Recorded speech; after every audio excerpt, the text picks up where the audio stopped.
Now this follow-up might be a simpler job than I thought. I don't feel bad for it sitting here this long. Alright, well, this is the bike I did the front diff. I guess you can call it a fix on. But I think the cup just stripped out. See that? Those front wheels turning, obviously. Rear wheels. And the cup stripped. So I don't even know if the front, the front diff work we did works or not, because the cup strips out. Or stripped out before we could find out. Alright. Got it apart. I've got the wheels off.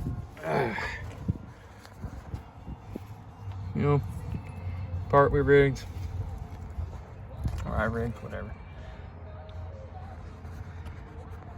And I'm half tempted just to fix the cup and leave that in there and see how it does. But I have the parts here to fix it somewhat correct way. Just put in a full-time four-wheel drive front differential. And since I'll have it apart completely to check the cup anyway, I might as well just do that. So we'll pull all this apart, see where it goes. There, just do it like that. Undo the shock, undo the bolts, lay that shit to the side. No messing with ball joints and tie rod ends that don't want to come out. Now when I do this, every time before I've taken the tie rod end off, but I want to try it this time just like this. It should come out of there just as easy. I might have to hang it off the front rack, but it's a lot faster. It's a lot easier than messing with all that. You don't need to mess with all that. Not to get the diff out. All right, pull it forward. Pull it forward. Pull this arm's in the way, or the shock's in the way.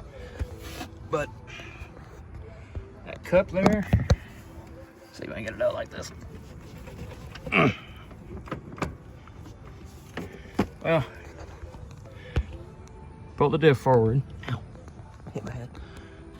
Pull that cup forward, off to the side.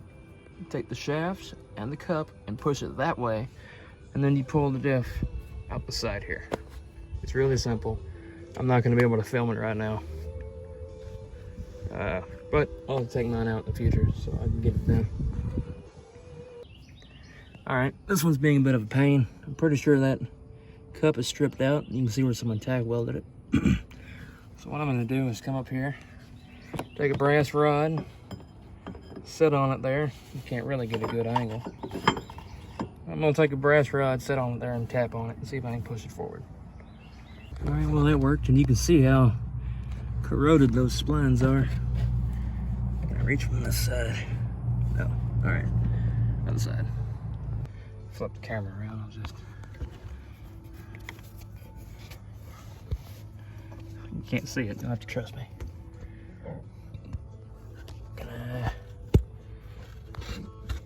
Alright, well, you can kind of see it.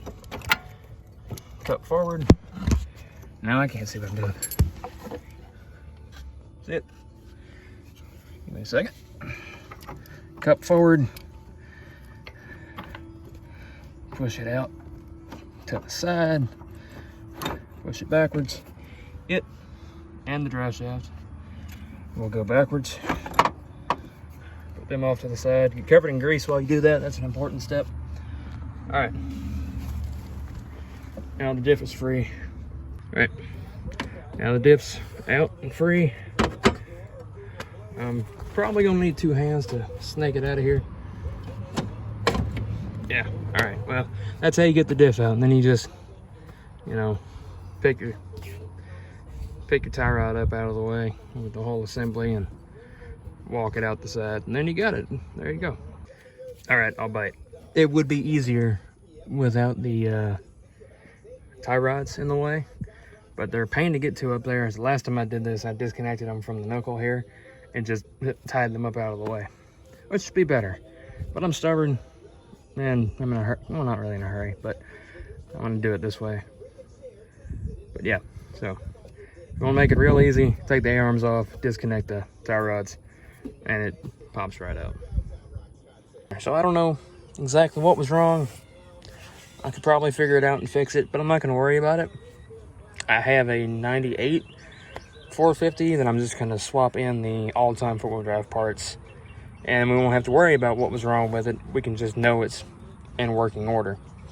But the problem I had is the rusty vent tube snapped off here, and I drove in a roll pin that was a tight fit. It was a tight fit to this fuel line. Okay. Put it on there, and then sealed the base. And hopefully that'll work. It ought to work for everything this one needs to do. I don't have to drill it out. I didn't record it because it was a pain in the ass with the drive shaft stuck in the diff, but it's in there. It fits. Everything turns. This bike is now, it's not bolted in, but it's now full-time four-wheel drive. So it does fit. I saw a lot of questions on forums, people going back and forth whether or not these actually fit in here. All the holes line up, cup fits, everything turns, it fits. All right, everything's in, everything's bolted up, tires are going on, and we'll give it a little bit of a test drive before I take it back to them. But that is it, properly fixed. I hope one day I can get the opportunity to test the fix that I did before, but, you know, since it was a cup that stripped out, and the drive shaft that stripped out, that caused it to break and come back here. So who knows if what we did or what I did actually will work. But it's an idea. Something else to try to avoid spending so much money.